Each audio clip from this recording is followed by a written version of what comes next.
Mr. President, we thank the Secretary-General for supplying the Assembly with the informative reports on strengthening of the coordination of humanitarian and disaster relief assistance of the United Nations, including special economic assistance.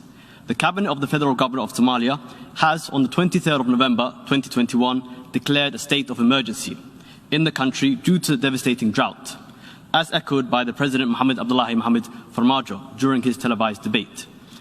The drought emergency affects more than 4,279,000 people in Somalia, accounting for nearly 36% of the population, in 66 of the 74 districts, and nearly 208,664 people have been displaced as a result of the drought emergency, with figures rapidly increasing across the nation amidst another below-average rainfall forecasted in early 2022. The drought emergency continues to expose vulnerabilities to hazardous risks that have led to the loss of human life and livestock, further insecurity, severe health impacts, and the compounding of existing risk factors such as COVID-19. Furthermore, by the end of the year, 1.2 million children under the age of 5 are expected to be acutely malnourished, with over 200,000 of them severely malnourished. Mr. President, the National Drought Committee has been heavily engaged in strengthening the coordination and collaboration of a joint response to the drought emergency between the Somali government and key stakeholders, including humanitarian partners and the Somali private sector, to increase the harmonization of effective response efforts. Despite financial constraints, the Somali government has managed to pledge $1 million.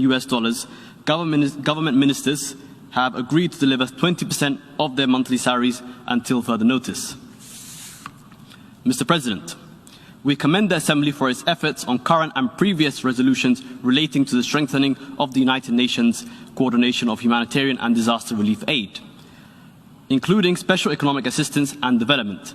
Somalia's private sector has pledged $2 million. The Somali diaspora continues to be actively engaged in fundraising efforts, and there is also ongoing communication with traditional and non-traditional donors.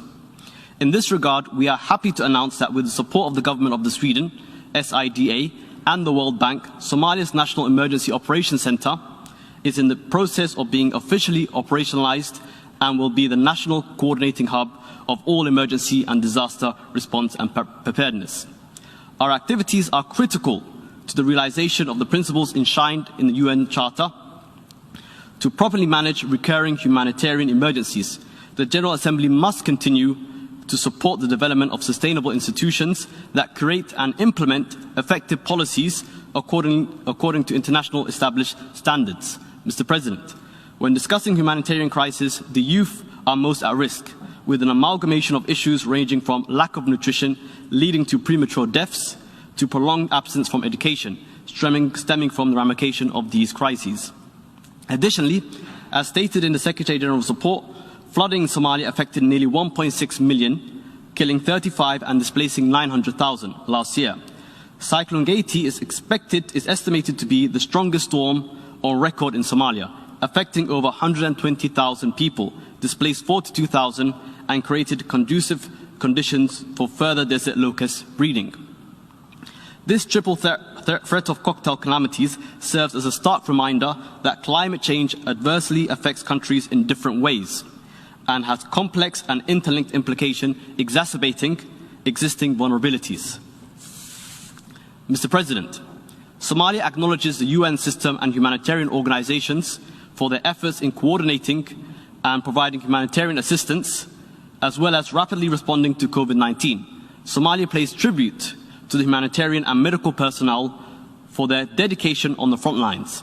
Somalia firmly supports the United Nations in coordinating international humanitarian assistance and the global cooperation to combat COVID-19. In concluding, Mr. President, whilst no country is immune to natural disasters, no country is destined to suffer them alone. I thank you very much, Mr. President.